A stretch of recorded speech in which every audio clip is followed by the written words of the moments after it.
This is a Ferrari F40, a supercar that holds a special place in the desires of most car enthusiasts. In a world of multi-million-dollar this and limited edition that, the F40 has managed to maintain its status as one of the most favored Ferraris in history and one of the greatest supercars of all time. Most everyone that I know loves this car, but I've never actually stopped to wonder why. Because there are cars that are more powerful, more exclusive, more beautiful, and in many cases, less expensive. So what is it about this Ferrari that solidified its name in the automotive history books?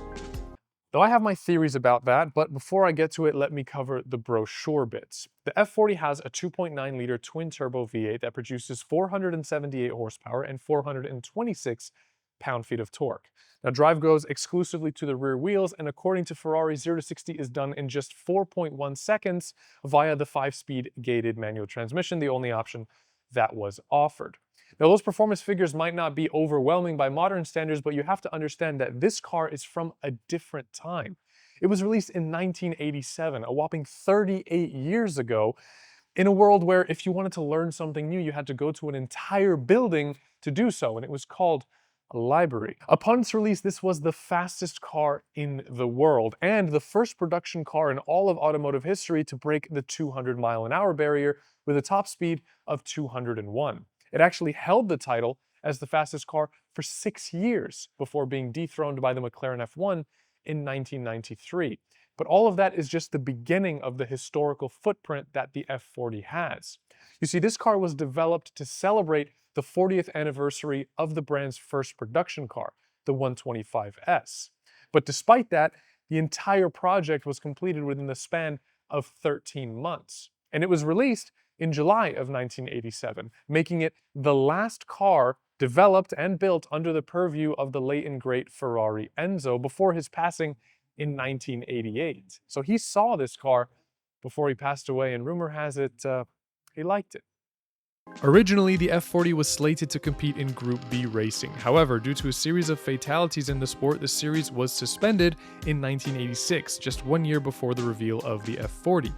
So rather than compete in Group B, it became a road car of epic proportions, but at its core, it was designed to be a racer. Evidence of this becomes obvious when you dive into the details. The motor is a derivative of the 2.9-liter found in the Ferrari 288 GTO, and just like in the GTO, it's mounted longitudinally with the drop gear gearbox mounted behind and low for better weight distribution. The weight savings is obvious on the interior with the carbon seats that only have one mode of adjustment, forward or backward. The steering wheel is fixed in place. There are some dials, a couple of knobs, and some vents. That's about it. The interior is more a consequence of having to hold a driver than an actual place to sit. You'll also notice that there's not much in terms of trim. Everywhere you look, there's exposed materials, Kevlar on the panels, metal plates where there would otherwise be carpet. It's all very Spartan. A common misconception is that the F40 has a carbon tub chassis, much like the McLaren F1, but in fact, it's a steel chassis wrapped in Kevlar. There weren't really any options either. This car has roll-down windows, but you could have had sliding race-style fixed windows, and there's a blank switch on the far left that could have been a suspension lifter, an option that was available during production, but other than that, you got a race car the way that Ferrari wanted it to be. Ferrari's approach to a road-ready racing car is extreme to say the least. Take, for example, the paint, which is so thin that in places you can actually see the weave of the Kevlar below. This, of course, done to save weight. It also has no spare wheel, center locking wheels for faster changes, and there's no electronic assistance of any kind. That means there's no power steering, ABS, stability control, traction control. It doesn't even have Apple CarPlay. And this lack of technology is not for lack of availability. The Porsche 959, which was released around the same time, had ABS and traction control. So the brutal simplicity of the F40 was not done by necessity. It was done by design.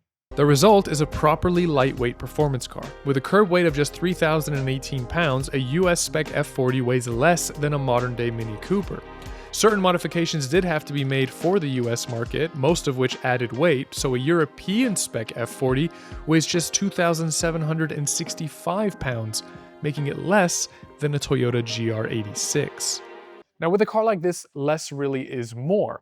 So this brutal simplicity came at a cost. Ferrari originally intended on producing 400 examples of the F40, but for a variety of different reasons, ended up making 1,311 with an original MSRP of $399,150. This back in 1987. Adjust that for inflation in today's money, and a brand new F40 would have costed around $1.1 million. But today they're not exchanging hands for that much. According to Classic.com, over the last 5 years, the average selling price of an F40 was $2.5 million, with the highest selling price being recorded in 2022 during Monterey Car Week for $4 million. So despite the fact that Ferrari made 3 times as many as they originally intended, these are still selling for over double what the original MSRP would be, even adjusted for inflation. But why? I have labored over this question for weeks by the point of filming this video. I asked many of my car mates why they love the F40, and each and every one of them gave a different answer. So here's my answer. I think the F40 is worth what it is because of when it was made. The F40 represented the first and last of a series of milestones in the car world, breaking the barrier of speed while bidding farewell to a truly mechanical way of building a performance car. Honoring the heritage of one of the greatest car makers in the world and doing so with his final approval, something no car after will ever have.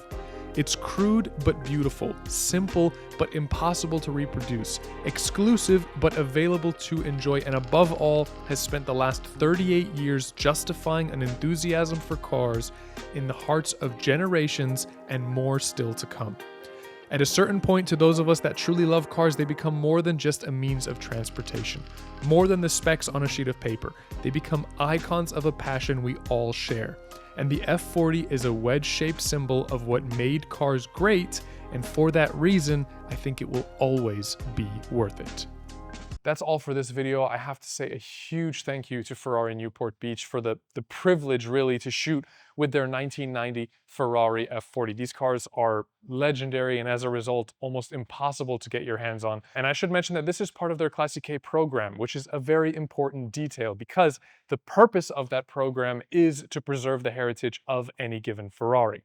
It's a specialized division of the parent company that can restore, maintain, and authenticate qualified Ferraris, something that can really only be done properly by Maranello.